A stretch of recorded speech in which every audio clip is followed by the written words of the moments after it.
wedding present to my grandma in 1896, and there were originally 2 of them. I don't know where the other one went to, but it's sort of a Chinesey type design with the butterfly handle. And although the handle's not damaged, there's a couple of chips around here which has reduced the value. But of course, sentimentally it's priceless. That too. Just got both these items as wedding presents back when she was married in '66, and I've always sort of been curious about them, and basically they've just sat in the cupboard because she didn't really like the look of either of them. But we found out this red glass here is Murano glass, produced in Italy, and they're sold in jewellers in Fremantle. And then this one was actually, the same plate was in the book, and it's Royal Dalton, the Greenwood tree. It was interesting to see that the same plate is in the book there, and that's pretty much it.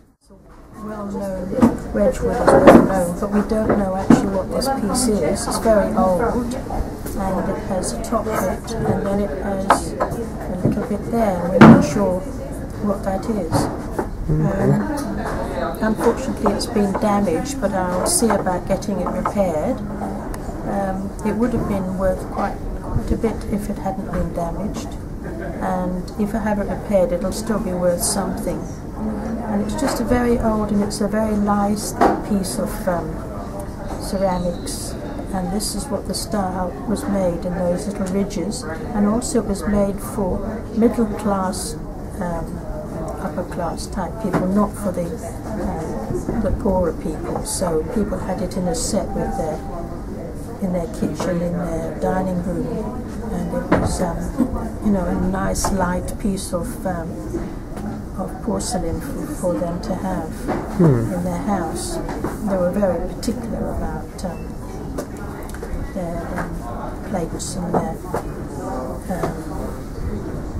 the various things they ate off, you know, and they cooked with. Middle class people. This is a brass tray that was my mother's, and my mother died last year, and this was a very important object to her. She was given it by her employer in Kenya in the 1950s, and never really knew where it came from, but her employer thought that it might have come from Ethiopia.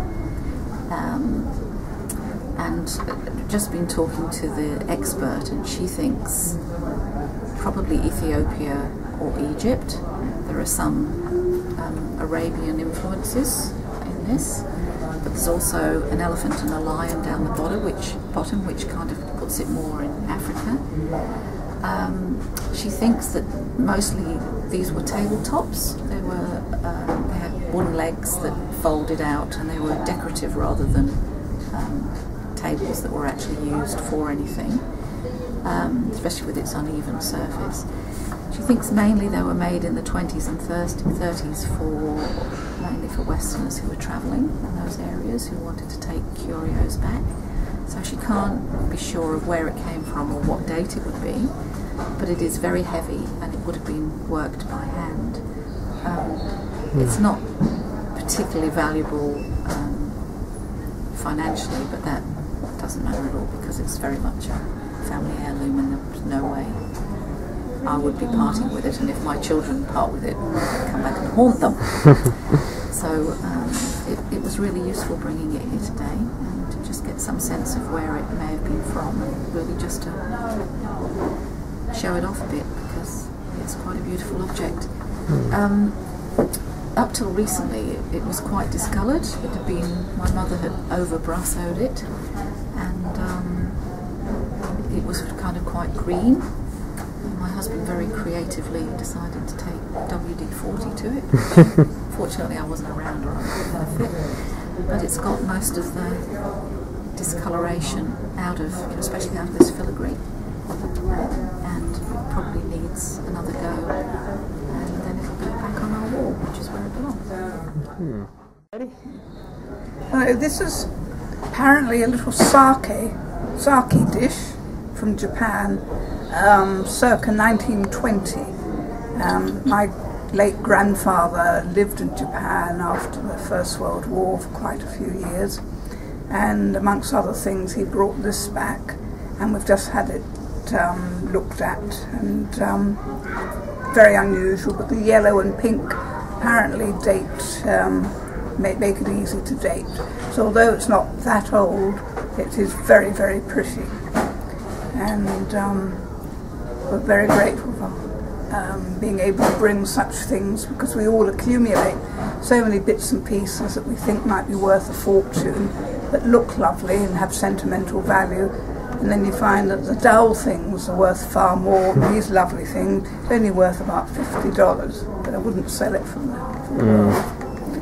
So,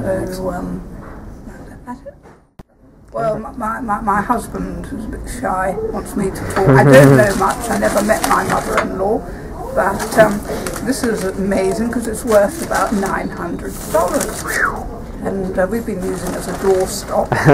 And we weren't even going to bring it along this morning. It's missing a wooden plinth, and apparently if that had been attached it would have been worth even more.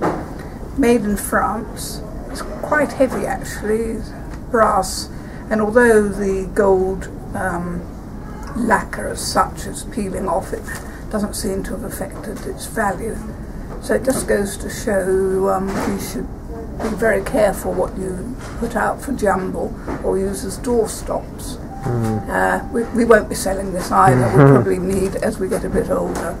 So again, this is a real eye-opener. Hello, these are items that I've had in my possession for a long, long time.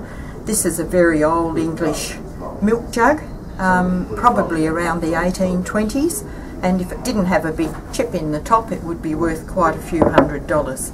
This little thing here, in the good old days, it wasn't very polite to have your tomato sauce bottle or Worcester sauce bottle on the table, so you popped the bottle in this little crocheted thing and pulled the drawstring around the neck so that it looked all covered. And this little thing, I've just found out, is something for counting the threads on your material or rugs or some sort of woven material. So they were three interesting things that I found out about this morning on the, what do you call it, the valuation morning. Thank you. Hi, how you going? I've just visited the Sparewood Library to a, what is it? Valuation?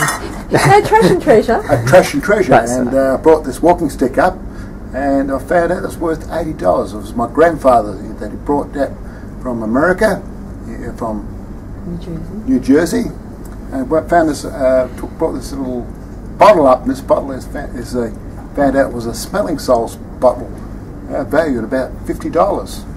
But this is the best bit, this plate, blue plate, that Victorian plate. You can tell by the Victorian plate around the edges, and it's worth about $150. So yeah, this is pretty good. So yeah, enjoyed the visit.